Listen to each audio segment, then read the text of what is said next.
एक गांव में गौतम बुद्ध का बहुत बड़ा आश्रम था। वहां पर एक प्रसिद्ध बौद्ध गुरु रहते थे। वहां पर उनका एक शिष्य बहुत बोलता था। वह हर समय इधर उधर की बातें करता था। जब वह दान लेने के लिए जाता तो हर घर से एक नई कहानी लेकर आता और आश्रम के दूसरे शिष्यों को सुनाता था। एक शिष्य की दूसरे से बुराई करता, चुगली करता और दूसरों के सामने अच्छा बनने का प्रयास करता। खुद के मुंह से ही खुद की तारीफ करता रहता और हमेशा ही खुद को गुरु के सामने सबसे बुद्धिमान और उत्तम साबित करने का प्रयास करता। वह खुद को सभी शिष्यों से अलग और श्रेष्ठ मानता था। उसका कहना था कि मैं एक अमीर घर का बालक हूं। अगर मैं चाहता तो एक आरामदायक और सुविधाओं से भरा जीवन जी सकता था, लेकिन मैं वह सब छोड़कर यहां आ गया क्योंकि मुझे सत्य की खोज करनी है, खुद को जानना है, जीवन को जानना है। इसीलिए मेरा त्याग तुम सबसे बड़ा है।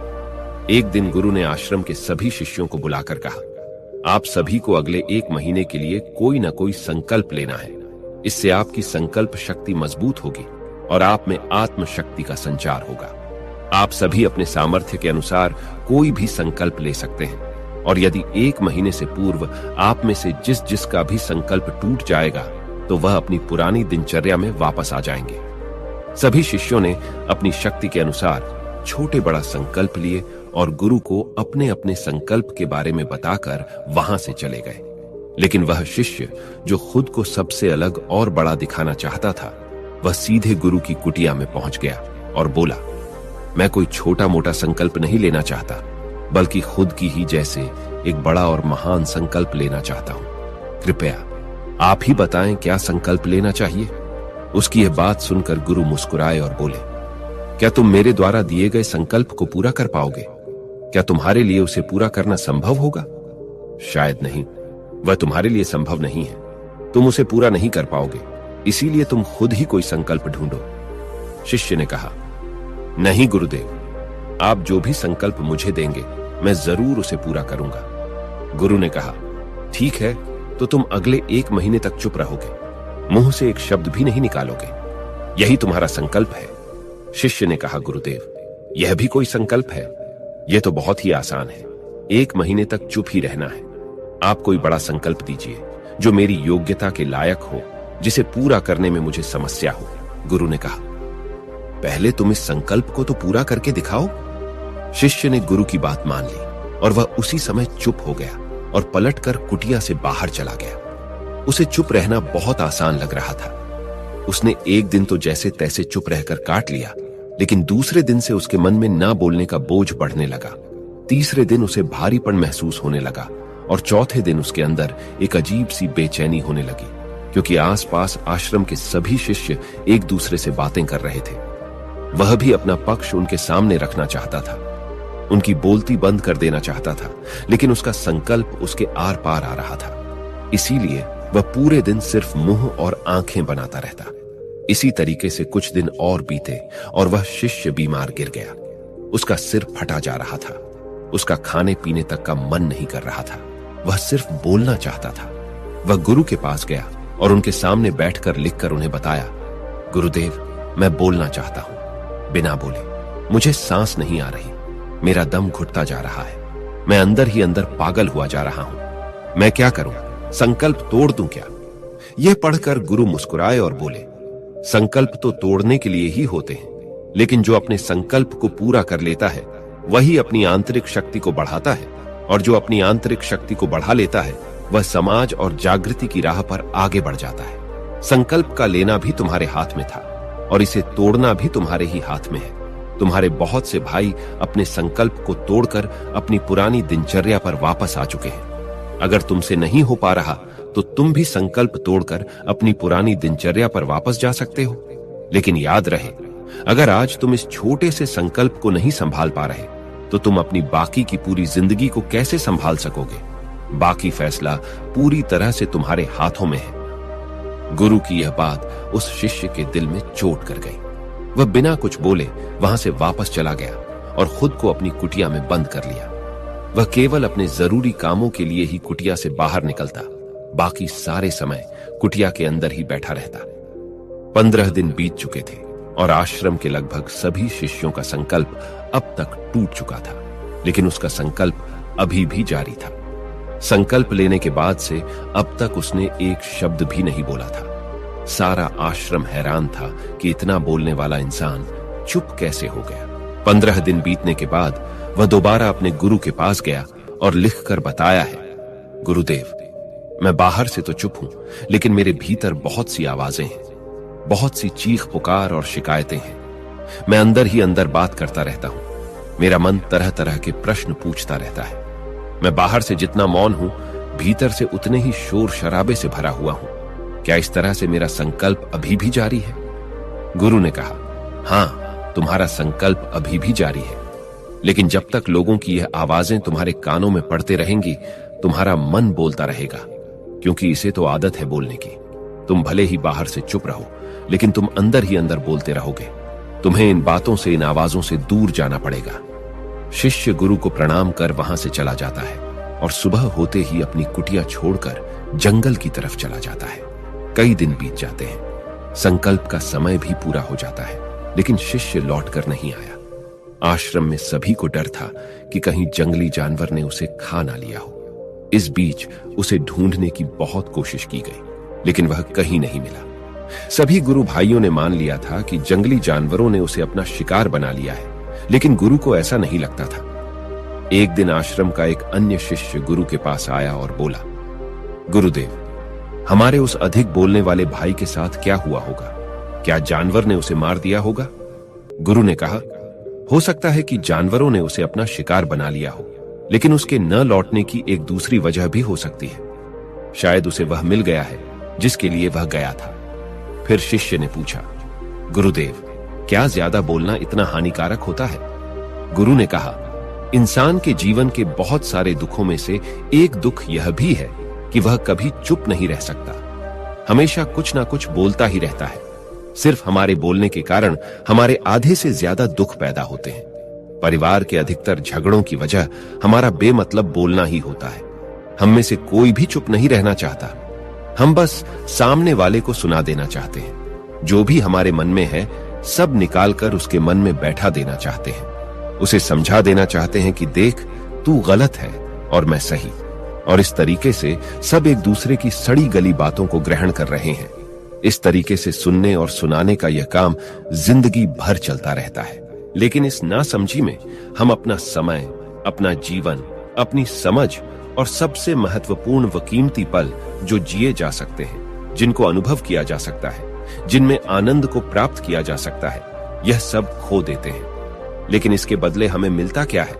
कुछ नहीं, सब व्यर्थ और बर्बाद हो जाता है। इस पागलपन में हमने क्या खो दिया, इसका एहसास केवल कुछ ही लोगों को हो पाता है। बाकी लोग जैसे उन्हें अपने आने का पता नहीं, वैसे ही उन्हें अपने जाने का भी पता नहीं चल पाता। शिष्य ने कहा, तो फिर इसका समाधान क्या है? गुरु ने कहा, पूरी जागरूकता के साथ अपने विचारों को देखना यही एकमात्र तरीका है। सारी मानसिक समस्याओं का वर्तमान में रहकर चिंतन करना, पूरी जागरूकता के साथ अपना काम करना जिंदगी में चमत्कारिक बदलाव ला देता है। उसके बाद वह शिष्य गुरु से अपने प्रश्नों का उत्तर पाकर उनको प्रणाम करके वहां से चला गया। उस शिष्य को आश्रम छोड़कर गए हुए 3 महीने का समय बीत चुका था, लेकिन उसकी कोई खबर न थी।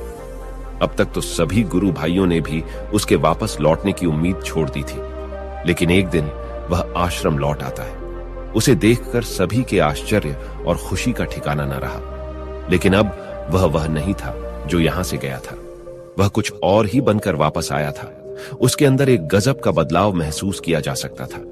उसके चेहरे पर एक गजब का ठहराव और आंखों में बड़ी शांति थी। आश्रम में आते ही सभी गुरु भाइयों ने उसे चारों तरफ से घेर लिया और बातें करने लग गए। वह भी अपने गुरु भाइयों से बातें करने लगा। उससे बात करने वाले सभी ने यह अनुभव किया कि अब वह पहले जैसा उतावला और बातूनी नहीं रह गया था। उसके मुंह से एक एक शब्द बहुत ही सुलझे हुए और मधुरता के साथ निकल रहे थे। थोड़ी देर तक गुरु भाइयों से बात करने के बाद वह सीधा गुरु की तरफ चला गया। उसने गुरु के चरण छुए और कहा, गुरुदेव, क्या मैं अब भी मौन हूं? क्या अब भी मेरा संकल्प जारी है? गुरु ने कुछ देर तक शिष्य की आंखों में बड़े ध्यान से देखा और कहा, हां, तुम अब भी मौन हो। तुम्हारे मुंह से एक भी शब्द निकल नहीं रहा और तुम्हारा संकल्प अभी भी जारी है। शिष्य ने कहा, गुरुदेव, जब मैं आश्रम से गया तो मैं मुंह से तो चुप था, लेकिन मेरे अंदर बहुत सी आवाजें थी। मन में बहुत से प्रश्न थे और वह बंद नहीं हो रहे थे, तो मैं जंगल में चला गया, इस उम्मीद से कि वहां मुझे शांति मिलेगी और मेरे मन की बकबक कम हो जाएगी। लेकिन मैं जितना एकांत में जाता गया, मेरे अंदर की आवाज उतनी ही तेज होती गई। मेरे भीतर की पुरानी से पुरानी आवाज मुझे सुनाई देने लगी। तब जाकर मैंने महसूस किया कि मैं कितना गलत कर रहा था। जब मैं अपने परिवार वालों, दोस्तों को और गुरु भाइयों को बुरा भला कहता था, तो उस समय मुझे लगता था कि मैं सही कह रहा हूं। जब मैं गुरु भाइयों की एक दूसरे से चुगली करता था और उनका मजाक बनाता, तब भी मुझे यही लगता था कि मैं उनसे बेहतर हूं और मैं सही कर रहा हूं। लेकिन उस दिन मैंने पहली बार महसूस किया कि मैं कितना गलत बोलता था। काफी दिनों तक ये आवाजें, ये शिकायतें मेरे अंदर चलती रही, लेकिन धीरे धीरे करके एक दिन ये सारी आवाजें मेरे अंदर से समाप्त हो गईं। अब मैं भीतर से भी मौन हो गया। उस घने जंगल में बाहर से कोई बोलने वाला था नहीं और भीतर कोई आवाज बची ही नहीं थी, और मैं उस दिन पहली बार मौन का सही अर्थ समझा। मेरे चारों तरफ बहुत शांति थी। हालांकि अभी भी कुछ आवाजें आ रही थीं जो पहले भी आती थीं, लेकिन मैं उन्हें सुन नहीं पाता था। पर अब वह सभी आवाजें मुझे स्पष्ट रूप से सुनाई दे रही थीं। हवा के चलने की आवाज, पक्षियों के चहकने की आवाज और पानी के बहने की आवाज, ये सभी आवाजें मैंने पहली बार पूरे प्रश्न सुनी। अपने चारों तरफ इतनी शांति मैंने पहले कभी महसूस नहीं की थी। तो इस शांति को भंग करने के लिए मैंने पहली बार अपने मुंह से कोई शब्द निकाला। मैं चिल्लाया, हे ईश्वर, ये कैसी शांति है? सभी कुछ इतना शांत क्यों है? ऐसा क्या हो गया? लेकिन मेरे चिल्लाने के बाद भी शांति भंग नहीं हुई। सब कुछ पहले जितना ही शांत था, बाहर भी और भीतर भी। हे गुरुदेव, मैंने अपने गुरु भाइयों से बात की, मैंने आपसे बात की। मैं बोल रहा हूं, मैं चल रहा हूं, मैं सब कुछ देख रहा हूं, लेकिन मैं अपने भीतर एकदम एकांत में हूं, मौन में हूं। भीड़ में होता हूं तब भी भीतर से अकेला एकांत में होता हूं। जब मैं खुद में भी शोर करना चाहता हूं, तब भी एकांत में ही होता हूं। अब सब दिखाई पड़ने लगा है, सब सुनाई पड़ने लगा है। गुरु ने कहा, जब तक हम बाहर की तरफ बोलते रहेंगे, भीतर अशांति ही रहेगी। लेकिन जिस दिन हम भीतर की तरफ मोड़ जाएंगे, तब हमारे मुंह से कुछ भी निकलेगा, हम शांत ही रहेंगे। दुनिया में जितनी भी बुराइयां हैं, ज्यादातर हमारे बोलने से ही उत्पन्न होती है, क्योंकि हम चुप रहना नहीं चाहते। हम जितनी जरूरत है उससे कहीं ज्यादा बोलते हैं। हम सामने वाले को सुनना नहीं चाहते, बल्कि उसकी बोलती बंद कर देना चाहते हैं। उसे समझा देना चाहते हैं कि मैं कौन हूं, मैं क्या कर सकता हूं, और यही हमारी जिंदगी का मकसद बनकर रह जाता है। हमारी सारी ऊर्जा व्यर्थ के बोलने में बर्बाद होती रहती है। ऐसे ही समाज में लोगों का जीवन दुखों से भर जाता है, जो हमेशा एक दूसरे को सुनाने में लगे रहते हैं। कभी एक दूसरे को सुनना नहीं चाहते, समझना नहीं चाहते, और चुप रहना तो उन्होंने कभी सीखा ही नहीं, क्योंकि चुप रहना उन्हें छोटा महसूस करवाता है। दुनिया की सभी झगड़ा करना का कारण हमारा बोलना ही है। इसीलिए हमें सिर्फ उतना ही बोलना चाहिए जितना जरूरी हो, क्योंकि व्यर्थ का बोलना ऊर्जा को नष्ट करना है, और यह बोलना ही हमें कभी अपने भीतर की ओर लौटने नहीं देता, क्योंकि यह हमें बाहर की ओर खींच कर रखता है, और बाहर है ही क्या इस संसार के अलावा। लेकिन अगर अपने भीतर के संसार की ओर मोड़ना है, तो इस मुंह को बंद ही रखना चाहिए। इसीलिए जितने भी बुद्ध हुए, आत्मज्ञानी हुए, वह सभी एकांत की ओर भागे, ताकि उन्हें ज्यादा ना बोलना पड़े, ज्यादा सुनना ना पड़े। वह एकांत में रहे और शांत रहे, इसीलिए आसानी से भीतर की यात्रा कर पाए। लेकिन अगर कोई चाहे तो इस संसार में रहकर भी एकांत में रह सकता है, शांत रह सकता है। लेकिन इसके लिए उन्हें अपनी ऊर्जा बचानी होगी, जिसे वह अब तक अपने व्यर्थ के शब्दों में बर्बाद कर रहे थे। दोस्तों, इस कहानी की सीख यही है कि व्यर्थ का बोलना ऊर्जा को नष्ट करना है। ज्यादा और व्यर्थ बोलना ही हमें अपने भीतर की ओर लौटने नहीं देता, क्योंकि यह हमें बाहर की ओर झुकाए रखता है। और जिन्हें भीतर की यात्रा करनी है, उन्हें अपने मुंह को बंद ही रखना चाहिए। देखने के लिए धन्यवाद।